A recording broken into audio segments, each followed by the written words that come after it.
Bonjour, bonsoir à tous. Merci d'être connectés à Congolais d'ici TV. Bienvenue à ceux qui nous regardent depuis Kinshasa, Lubumbashi, Goma, Matadi, Kisangani, Bruxelles, Paris et Montréal et partout ailleurs. Dites-nous dans les commentaires de quelle ville ou province nous regardez-vous. Et merci à tous ceux qui partagent déjà cette vidéo et ce live. Et surtout, restons respectueux dans les commentaires, car aujourd'hui, nous allons parler d'un sujet sensible, mais extrêmement important pour notre nation. Le tribalisme. Oui, le tribalisme. Merci. Debout Congolais, aujourd'hui, nous allons parler d'un sujet que tout le monde connaît, mais que peu osent affronter. Le tribalisme. Lui ne lui fait pas confiance. Il est de telle tribu. Elle va nous trahir. Elle est de telle autre tribu. Ici, c'est chez nous. Et ce poste doit revenir à un fils du terroir. Nous entendons cela partout dans nos rues, dans nos bureaux, dans nos administrations et parfois, et pire encore, dans nos églises. Et si nous nous disions la vérité aujourd'hui, que la constitution de la RDC interdit cela, et la Bible les condamne aussi à son tour. Alors, restons ensemble quelques instants. Aujourd'hui, nous allons mettre les choses au clair. Oui, nous allons mettre les choses au clair. Je suis pasteur Dadi Munganga, en direct des Congolais d'ici TV. Et ici, chez nous, nous lisons la Constitution à la lumière de la Bible et nous ne jetons pas la pierre, mais nous éduquons les consciences et nous éveillons l'intelligence. Allons-y. Pourquoi parler du tribalisme aujourd'hui? Eh bien, parce que la RDC compte environ 450 tribus. Et cela, c'est une immense richesse, mais dommage mal utilisée, elle devient une bombe. L'histoire de notre pays nous renseigne que depuis l'indépendance, certains ont été favorisés et d'autres exclus, parfois même tués, simplement à cause de leur tribu. Les postes donnés par favoritisme, des haines entretenues, des conflits à tisser, et souvent, nous participons nous-mêmes à cela, même en étant chrétiens. Mais la vérité est simple. Notre constitution est claire et notre Bible l'est aussi. Ici, j'aimerais vous poser une question. Selon vous, le tribalisme est-il encore très fort en RDC aujourd'hui?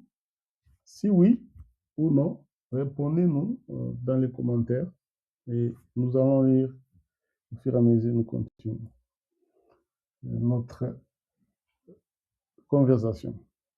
Merci déjà de votre participation. Passons aux lectures. Nous allons commencer par la Constitution à son article 13, qui dit la Constitution à propos du tribalisme.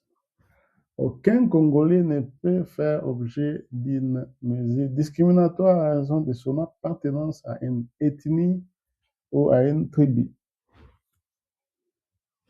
C'est simple.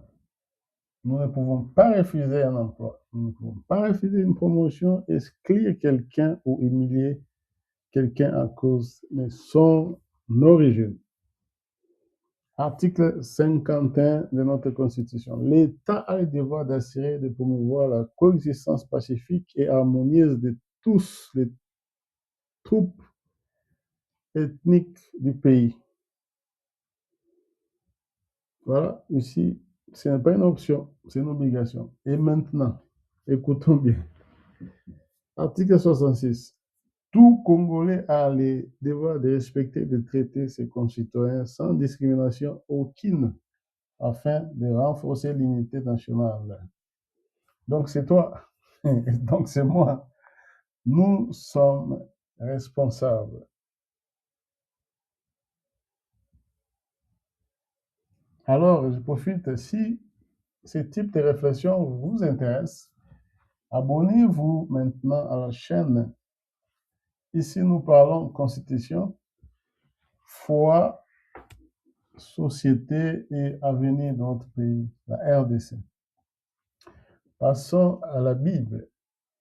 Dans Galates 3, 28, voilà maintenant ce qu'il dit.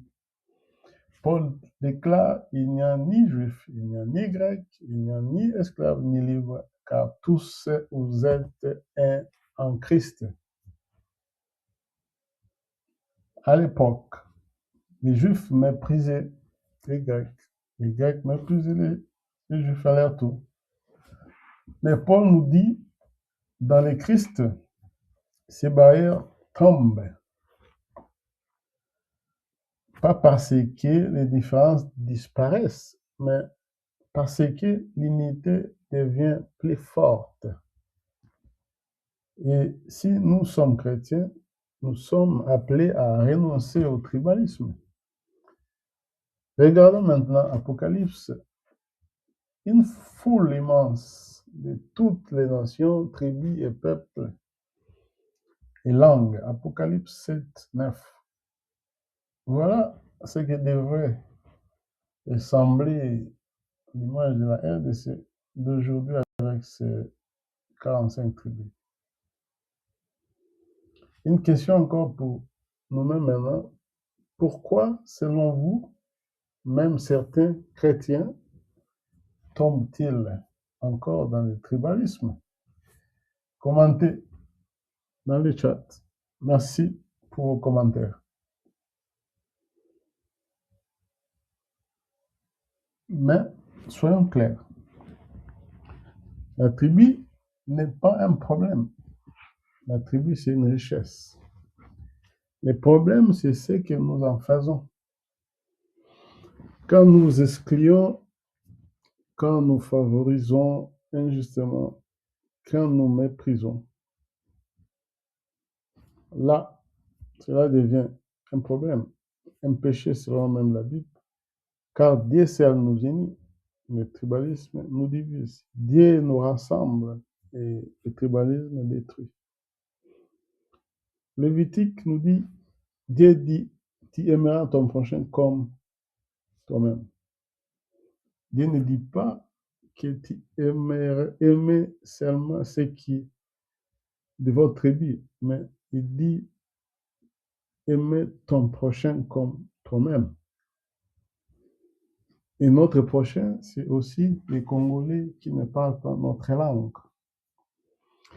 Dans le Matthieu, Nouveau Testament, lorsque Jésus-Christ est interrogé sur les plus grands commandements, il répond, tu aimeras ton Seigneur, ton Dieu, puis il ajoute, tu aimeras ton prochain comme toi-même. Nous ne pouvons pas dire, nous aimons Dieu tout en rejetant notre prochain. Jésus aussi a prié pour l'unité, qu'il soit un comme nous sommes un.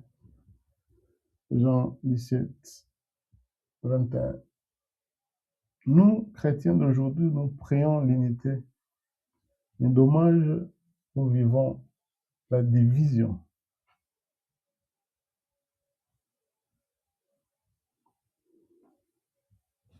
Concrètement, nous devons examiner nos cœurs et reconnaître la beauté de notre diversité et la force de l'unité. Nous devons comprendre que même dans nos votes, de ne pas voter seulement la tribu. Votons les compétences, votons la vision. Et pour nous, pour leader de l'Église, soyons un modèle. Car une Église, les tribus ne se mélangent pas, n'est pas une Église de Christ. Une Église divisée par tribus n'est pas non plus à l'auteur de l'Évangile. Quelques questions pour la réflexion. Le tribalisme peut-il disparaître? Pourquoi les politiciens utilisent-ils cela? Que faire quand une famille refuse le mariage intertribal? Répondez dans nos commentaires, dans le chat. Et en guise de conclusion,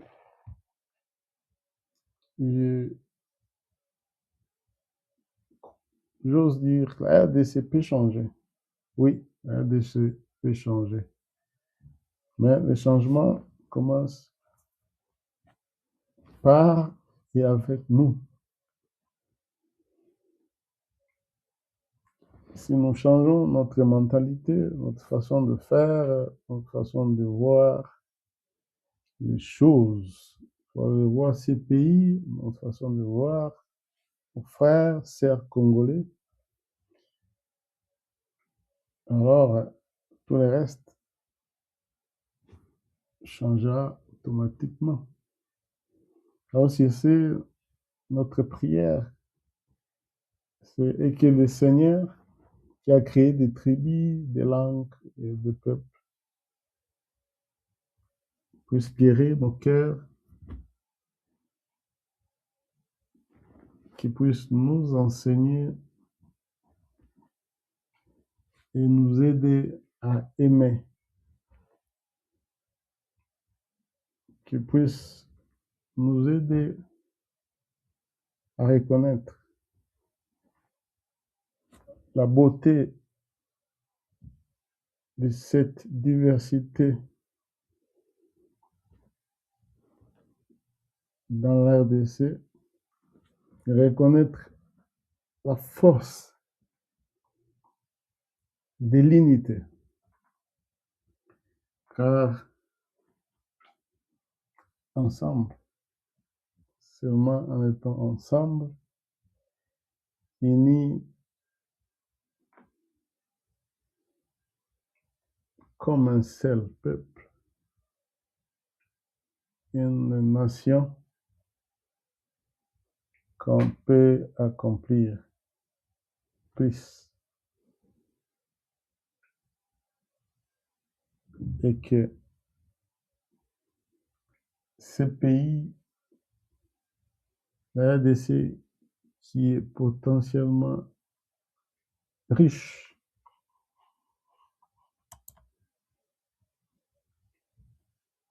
ait la fierté de ses fils et filles. Et en retour, nous reflétions cette grandeur. Merci pour votre attention.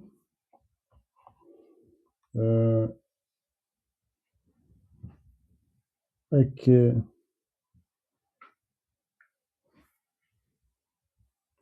si vous aimez ce type de réflexion, abonnez-vous, car ensemble, nous allons changer notre mentalité et le reste changera. Merci, je suis Pasteur Daddy Munganga. Et à la prochaine.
Vraiment.